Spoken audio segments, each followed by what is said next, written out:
সুপ্রিয় একাদশ শ্রেণীর শিক্ষার্থীবৃন্দ, তোমাদের প্রত্যেককে তোমাদের প্রিয় চ্যানেল লাভ ফর নলেজের পক্ষ থেকে জানাই সুস্বাগতম।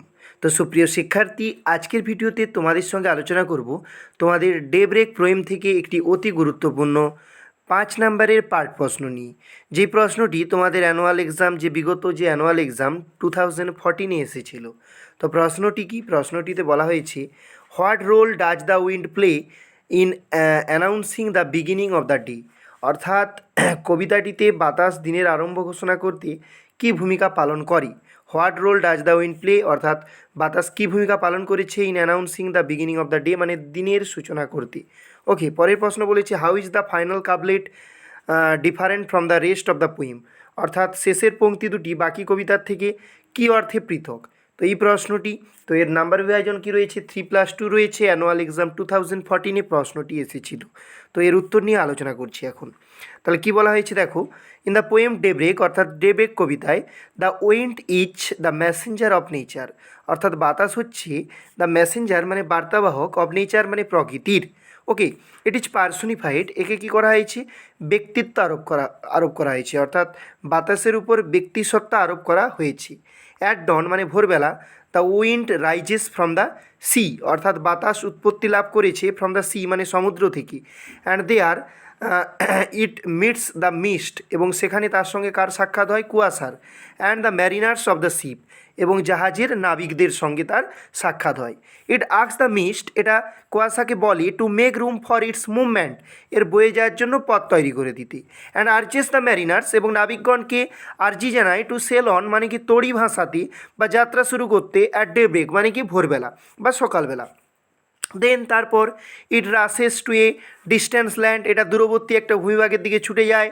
Crying to all living beings, প্রত্যেকটা জীবন্ত জিনিসকে চিৎকার করে বলে, টু বি অ্যাওয়েক মানে কি জেগে উঠতে।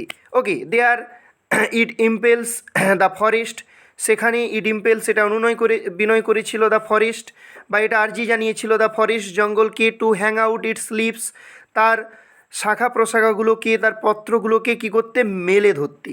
ওকে, and the wood birds to sing, এবং বনের যে পাখি, সেই পাখিকে কি বলেছিল, টু সিং মানে কি গান করতে।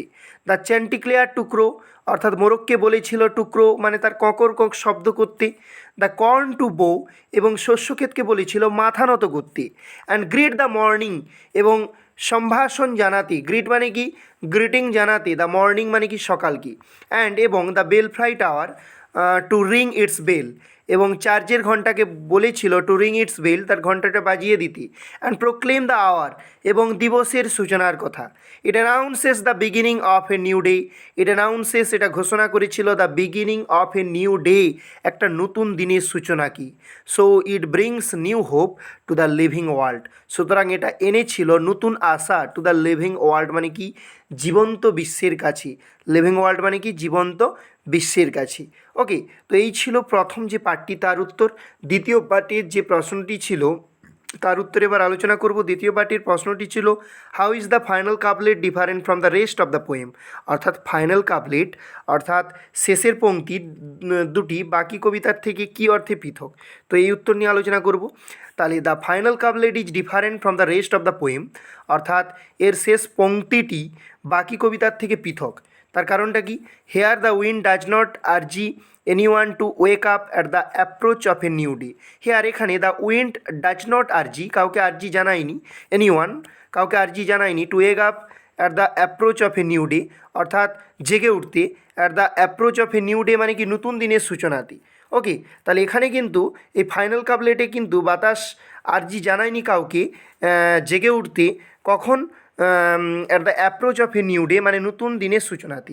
রেদার তার পরিবর্তে the wind blows across the churchyard, অর্থাৎ বাতাসটা বয়ে যাচ্ছে চার্চইয়ার্ড মানে কি মানে গির্জা প্রাঙ্গণের কাছ দিয়ে। And sighs for the dead, and sighs মানে কি দুঃখ প্রকাশ করছে, দীর্ঘশ্বাস ছাড়ছে। ফর দ্য ডেট মানে কি মৃত ব্যক্তিদের জন্য। অ্যান্ড আক্স দেম তাদেরকে বলছে, to lie in eternal sleep, অর্থাৎ চিরনিদ্রায় ঘুমোতে বলছে। In the calmness of the grave, অর্থাৎ নীরবতায়। অফ দ্য গ্রেভ মানে কি, গ্রেভ মানে আমরা বলতে পারি কবরস্থানের নীরবতায় তাদেরকে চির প্রশান্তিতে ঘুমানোর কথা বলছে। তো সুপ্রিয় শিক্ষার্থী, এই ছিল তোমাদের একাদশ শ্রেণীর ডেব্রেক পোয়েম থেকে একটি অতি গুরুত্বপূর্ণ প্রশ্ন। তো যদি এই ভিডিওটি ভালো লাগে অবশ্যই একটি লাইক করো, সেই সঙ্গে তোমার প্রিয় বন্ধুবান্ধবীদের সঙ্গে ভিডিওটি বেশি বেশি করে শেয়ার করে দাও। এবং যারা অভিভাবকরা দেখছেন তাদের যদি ভিডিওটি ভালো লেগে থাকে অবশ্যই লাইক করবেন এবং সেই সঙ্গে শেয়ার করুন এবং চ্যানেলটি সাবস্ক্রাইব করে আমাদের চ্যানেলের সঙ্গে যুক্ত হয়ে যান। সবাইকে অসংখ্য ধন্যবাদ ভিডিওটি শুরু থেকে শেষ অবধি দেখার জন্য। দেখা হবে পরের ভিডিওটি। জয় হিন্দ, জয় ভারত।